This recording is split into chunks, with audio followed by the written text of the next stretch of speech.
ओम शांति। आज बाबा के 12 नवंबर 2020 के साकार मधुर महावाक्य हैं। आज आँख खुलते ही हमने परम सतगुरु से वरदान लिया, उनकी दृष्टि प्राप्त की, दृष्टि से शक्तियाँ मिली कि आज पूरा दिन कर्म क्षेत्र पर परम सतगुरु के वरदानों से स्वयं भी पलते रहना है और अन्य आत्माओं को भी वरदानों की सुखद अनुभूति करानी है। जो भी मिले उसको मन से, दिल से, सच्चे दिल से वरदान देना है। आप प्रभु की छत्र छाया में सदा आनंदित रहो। पहले स्वयं आनंदित रहना है, फिर अन्य आत्माओं को भी मन से आनंद का वरदान देना है। इस आनंद की अनुभूति दिवस पर प्यारे बाबा ने आज विशेष रूप से कहा कि बाबा स्वयं तुम बच्चों को पढ़ाने के लिए आते हैं तो तुम्हें बहुत खुशी होनी चाहिए। आपको अतीन्द्रिय सुख में रहना है, क्योंकि बाबा खुद पढ़ाने के लिए आते हैं। तुम बच्चों को सृष्टि के आदि मध्य अंत का ज्ञान देते हैं। अंदर में इतनी खुशी होनी चाहिए कि बेहद का बाप भी है, टीचर भी है, सतगुरु भी है। एक दिन भी इस ईश्वरीय पढ़ाई को मिस नहीं करना, सदा अतीन्द्रिय सुख में रहना है। इस याद में ही रहकर अगर भोजन बनाएंगे तो भोजन शुद्ध हो जाएगा, क्योंकि याद के प्रकंपन काम करते हैं। भोजन बनाते समय विशेष बाबा को याद करना है कि वो प्रसाद बन जाए। आज तो वैसे भी सतगुरुवार है, हम अपने अपने घरों में भी बाबा को भोग लगाएंगे। परिवार के सब सदस्यों का भी मुख मीठा कराते हुए हमें स्वयं स्मृति में रहना है कि मैं अतीन्द्रिय सुख से भरपूर हूँ। फिर बहुत ही सुंदर बात बाबा ने कही कि आपको माया से डरना नहीं है। माया आपको कमज़ोर करने के लिए आती है, पर आपको ये खुशी होनी चाहिए कि 5000 वर्ष के बाद हमें बाबा मिला है, बेहद का बाप मिला है, शक्तियाँ दे रहा है, तो मुझे माया जीत बनना है। साथ साथ सेवा करते हुए डबल लाइट रहना है। हर कर्म बंधन से मुक्त होकर सूक्ष्म रूप से सेवा करनी है। सेवा करते करते कई बार कई बोझिल हो जाते हैं, पर सेवा तो बोझ से मुक्त करने वाली है, तो बहुत लाइट रहना है। फिर बाबा ने मान का त्याग करने की बात कही कि सबके माननीय वही बनते हैं जो अपने मान का भी त्याग कर देते हैं, कि मुझे स्वयं के लिए नहीं चाहिए। मान हो तो परम पिता का हो, मान हो तो उसकी मुरली का हो, उसके ज्ञान का हो। जो अपने स्वयं के मान का त्याग करते हैं वो माननीय बन जाते हैं। आज जिससे भी मिलेंगे मुस्कुराते हुए मिलेंगे और उनको दिल से वरदान दे देंगे, आप परमात्म छत्र छाया में सदा आनंदित रहो, अतीन्द्रिय सुख में रहो। अब हम सुनते हैं आज के मधुर महावाक्य आदरणीय राजयोगिनी बड़ी दीदी से। ओम शांति। आज हम सुनते हैं 12-11-20 के मधुर महावाक्य। बाबा कहते मीठे बच्चे, बाप जो पढ़ाते हैं उसे अच्छी रीति पढ़ो तो 21 जन्म के लिए सोर्स ऑफ इनकम हो जाएगी, सदा सुखी बन जाएंगे। प्रश्न है, तुम बच्चों के अतीन्द्रिय सुख का गायन क्यों है? क्योंकि तुम बच्चे इस समय जानते हो, तुमने बाप द्वारा सृष्टि के आद्यमध्य को जाना है। तुम अभी संगम पर खड़े हो। जानते हो अभी हम खारी चैनल से अमृत के मीठे चैनल में जा रहे हैं। हमें सब भगवान पढ़ा रहे हैं। ऐसी खुशी आप सिर्फ ब्राह्मणों को ही रहती है, इसीलिए अतीन्द्रिय सुख तुम्हारा ही गाया हुआ है। ओम शांति। रूहानी बेहद का बाप रूहानी बेहद के बच्चों प्रति समझा रहे हैं, यानी अपनी मत दे रहे हैं। ये तो ज़रूर समझते हो कि हम जीव आत्माएं हैं, परंतु निश्चय तो अपने को आत्मा करना है ना। ये कोई इस नया स्कूल नहीं है। हर 5000 वर्ष के बाद हम पढ़ने आते हैं। बाबा पूछते हैं ना कि आगे कभी पढ़ने आए हो, तो सब कहते हैं हाँ बाबा। हम हर 5000 वर्ष के बाद पुरुषोत्तम संगम युग पर बाबा के पास आते हैं पढ़ने। ये तो याद होगा ना कि ये भी भूल जाते हो। स्टूडेंट को स्कूल में ज़रूर याद आता है। एम ऑब्जेक्ट तो सबकी एक है। जो भी बच्चे बनते हैं, कोई 2 दिन का बच्चा हो या पुराना हो, परंतु एम ऑब्जेक्ट सबकी एक है। एम ऑब्जेक्ट है मनुष्य देवता बनने की। कोई को भी घाटा नहीं हो सकता। पढ़ाई से तो इनकम है। अभी ये सोर्स ऑफ इनकम, जड़ शरीर निर्वात स्कूल भी जाएंगे। अब ये सब है सोर्स ऑफ इनकम। तुम बच्चे जानते हो बाबा हमको बहुत अच्छी पढ़ाई पढ़ाते हैं, जिससे हमारी किस जन्म के लिए इनकम हो जाती। ये इनकम ऐसी है जो हम सदा के लिए सुखी बन जाते हैं। ये इनकम ऐसी है जो सदा के लिए सुखी बन जाते हैं। कभी सतयुग में बीमार नहीं होंगे, सदा अमर रहेंगे। ये निश्चय करना होता है। ऐसे निश्चय रखने से तुम्हें बहुत उमंग उल्लास आएगा। अंदर में सिमरन करना चाहिए कि हम इस समय बेहद के बाप से पढ़ रहे हैं। ये है 5वां युग। 4 युग तो हैं, सतयुग, त्रेता, द्वापर, कलयुग। ये है 5वां युग। ये संगम बहुत छोटा युग है। वास्तव में इसे चौथाई भी नहीं कहेंगे, क्योंकि सतयुग, त्रेता, द्वापर सबकी आयु 1250 वर्ष है। ये संगम युग का कुछ हिस्सा कलयुग का है, कुछ सतयुग का है। परसेंटेज भी लगा सकते हैं। सो भी आगे चल बाप हर बात समझाते रहेंगे। कुछ तो बाप के बतलाने की नोंद भी है ना, क्योंकि बाबा के महावाक्य भी ड्रामा अनुसार निकलते हैं। तुम अभी आत्माओं में पाठ की नोंद है जो बार बार रिपीट हो रही है। तुम जो सीखते हो वही रिपीटिशन होती। रिपीटेशन के रास्ते का तुम बच्चों को मालूम हुआ। कदम कदम पर पाठ बदलता रहता है। 1 सेकंड ना मिले दूसरे से। ये ड्रामा जूं मिसल, जैसे जूं चलती है धीरे धीरे, ऐसे जूं मिसल धीरे धीरे सदा चलता ही रहता है।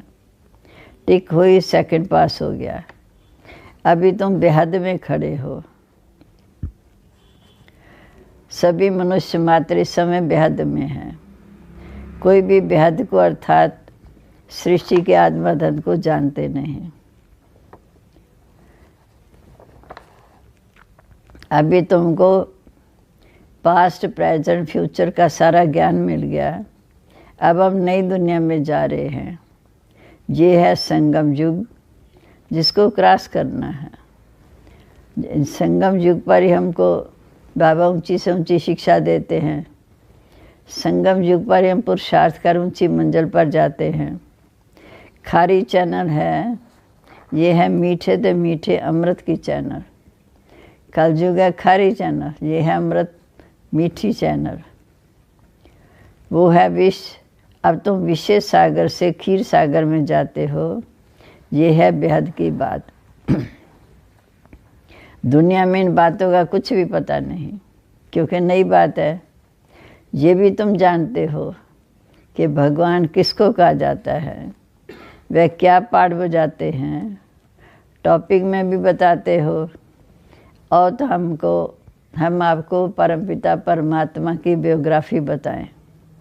यूँ तो बच्चे बाप को बायोग्राफी सुनाते हैं, वो तो कॉमन है लौकिक में। ये तो फिर बापों का बाप है। तुम्हारे में भी नंबरवार पुरुषार्थ अनुसार जानते हैं। अब तुमको यथार्थ रीति बाप का परिचय मिला है। तुमको भी बाप ने दिया, तब तुम दूसरों को समझाते हो, तो बेहद के बाप का ज्ञान और कोई दे न सके। तुम ही संगम पर जानते हो। एम ऑब्जेक्ट बुद्धि में है। ये भी जानते हो हम स्टूडेंट हैं, अपनी पढ़ाई का भी नशा होना चाहिए, करैक्टर का भी ख्याल होना चाहिए। विवेक कहता है जब गाढ़ी पढ़ाई है तो उसको एक दिन भी मिस नहीं करना चाहिए।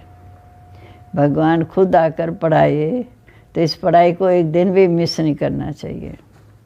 और टीचर के आने के बाद लेट भी नहीं पहुंचना चाहिए।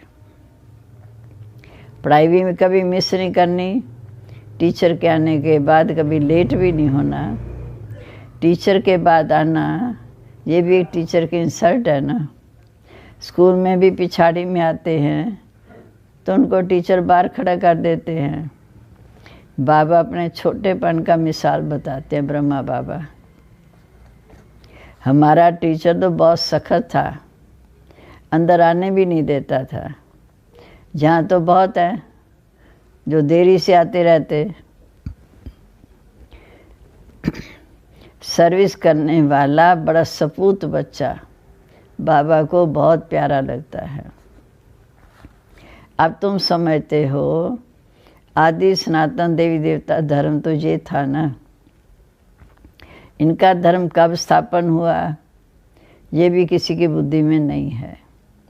तुम्हारी बुद्धि से भी घड़ी घड़ी खिसक जाता है। तुम अभी देवता बनने का पुरुषार्थ कर रहे हो। पढ़ाने वाला कौन है सोचो, खुद परमपिता परमात्मा तुमको समझाते हो कि हाँ आप तुम मेरे बच्चे हो। हमारा ये ब्राह्मण कुल है, डिनाइस्टी भी नहीं है, ये है सर्वोत्तम ब्राह्मण कुल। ब्राह्मणों की डिनाइस्टी नहीं है, ये सर्वोत्तम ब्राह्मण कुल सबसे ऊंचा कुल है। बाप भी सर्वोत्तम है, ऊंचे तो ऊंचा है, तो ज़रूर उनकी आमदनी भी ऊंची होगी। उनको ही श्री श्री कहते हैं, श्रेष्ठ श्रेष्ठ। तुमको भी आकर श्रेष्ठ बनाते हैं, श्रेष्ठ लक्ष्मी, श्रेष्ठ नारायण। तुम बच्चे जानते हो हमको श्रेष्ठ बनाने वाला कौन, और कोई भी इन बातों को समझते नहीं। तुम कहेंगे वो हमारा बाप भी है, शिक्षक भी है, सतगुरु भी है। इस समय बाप टीचर बन हमें पढ़ा रहे हैं। हम आत्माएं हैं। हम आत्माओं को बाप ने स्मृति दिलाई है कि तुम हमारी संतान हो, ब्रदरहुड अर्थात भाई भाई हो। बाप को याद भी करते हैं, समझते हैं वह निराकारी बाप है तो ज़रूर आत्मा भी निराकार होगी। शिव बाबा ज्योति बिंदु तो आत्मा भी ज़रूर ज्योति बिंदु। आत्मा एक शरीर छोड़ दूसरा लेती है, फिर पाठ बजाती है। मैं आत्मा हूँ ये भूल जाते हैं। मैं तो कभी भूलता नहीं, क्योंकि बाप तो है ही अशरीरी। वो कहते हैं मैं तो कभी भूलता नहीं। तुम आत्माएं सभी शालिग्राम हो। मैं हूँ परम पिता, परम माना ऊंचे से ऊंची आत्मा, जिसके ऊपर और कोई नहीं। सबसे ऊंचा शिव बाबा, जिसके ऊपर और कोई नहीं। उस परमात्मा का नाम है शिव। तो तुम भी ऐसे हो, परंतु हो आत्मा, और शालिग्राम के रूप में तुम्हारी पूजा होती है। शिव के मंदिर में जाते हो, वहाँ भी शालिग्राम बहुत रखे हैं। शिव की पूजा करते हैं तो शालिग्राम की भी साथ में करते हैं। शालिग्राम वो आत्माएं पूजनी हैं जो इस समय बाबा के साथ सहयोगी हैं सेवा करने में। तब बाबा ने समझाया था कि तुम्हारी आत्मा और शरीर दोनों की पूजा होती है। आत्मा की शालिग्राम के रूप में पूजा होती है शिव बाबा के साथ, और शरीर की पूजा तब है जब हम सतयुग में देवी देवता थे, फिर नीचे उतरे तो हमारे जड़ चित्रों की पूजा होती। हमारी तो सिर्फ आत्मा की होती है, बाबा की तो सिर्फ ज्योति बिंदु रूप में होती है, शरीर है ही नहीं। तो तुम देखो कितना ऊंचा बनते हो। बाबा के अंदर हमारे प्रति कितनी ऊंची भावना है कि मेरा हर बच्चा राजा बच्चा बने। बाबा को खुशी होती है। बाप गरीब होता है तो बच्चे पढ़कर कितना आगे चढ़ जाते हैं, क्या से क्या बन जाते हैं। तो बाप भी जानते हैं तुम कितने ऊंच थे, अब कितने आरफन बन गए हो, एकदम नीचे गिर गए। बाप को नहीं जानते। अब तुम बाप के बने हो तो सारे विश्व के मालिक बन जाते हो। बाप कहते मीठे बच्चे, मुझे कहते हो ना हेवनली गॉड फादर। ये भी तुम जानते हो कि अभी स्वर्ग की स्थापना हो रही है। ऊंचे तो ऊंचे बेहद के बाप का क्या पाठ है ये हम जानते हैं। दुनिया तो कुछ भी नहीं जानती। ये बहुत छीछी दुनिया है। इस समय खूबसूरती में भी मुसीबत है। कोई खूबसूरत देखते हैं तो उनके पीछे लग जाते। बच्चियों को देखो कैसे कैसे भगाते रहते। हमको तो अब बाप को याद कर आत्मा को पवित्र बनाना है। हम ही जब सतो प्रधान थे तो बहुत सुखी थे, अभी तमो प्रधान बने तो दुखी हैं। फिर सतो प्रधान बनना है। गाते भी हैं पतित पावन, परंतु नफरत नहीं है। माना इस पति दुनिया से नफरत नहीं है। तुम बच्चे समझते हो ये छीछी दुनिया है। नई दुनिया में हमको शरीर भी अच्छा गुलगुल मिलेगा। अभी हम अमरपुरी के मालिक बन रहे हैं। तुम बच्चों को सदैव खुश हर्षित मुख रहना चाहिए। बाबा में कितना खुशी से हमारा जीवन बनाते हैं। बाबा कहते तुम्हें सदा खुश रहना चाहिए। तुम बहुत स्वीट चिल्ड्रन हो। बाप 5-4 वर्ष के बाद उन बच्चों से आकर मिलते हैं तो ज़रूर बच्चों को खुशी होगी ना। हाँ, फिर से आए हैं बच्चों से मिलने। बच्चों को भी खुशी, बाप को भी खुशी कि कैसे बाप आकर फिर से हम बच्चों को मिलकर हमें लाइक बना रहे हैं। अच्छा, मीठे मीठे सिक्के लद्दे बच्चों प्रीत, माता पिता बाप दादा का याद प्यार, गुड मॉर्निंग। रूहानी बाप की रूहानी बच्चों को नमस्ते। रूहानी बच्चों की रूहानी बाप दादा को नमस्ते नमस्ते। बाबा गुड मॉर्निंग। सदा रहो हंसते हंसते। वाह वाह वाह वाह, शुक्रिया बाबा। अब धारणा के लिए मुख्य सार। हम गार्डली स्टूडेंट हैं, इसलिए पढ़ाई का नशा रहे और अपने करैक्टर पर भी ध्यान रहे। एक दिन भी पढ़ाई मिस नहीं करनी। हर एक अपने आप से पूछे। बाबा कहते एक दिन भी पढ़ाई मिस नहीं करनी। देर से क्लास में आकर टीचर की इंसल्ट भी नहीं करना। टीचर से पहले आकर बैठना है। दूसरा, इस विकारी छीछी दुनिया से नफरत नहीं रखनी है।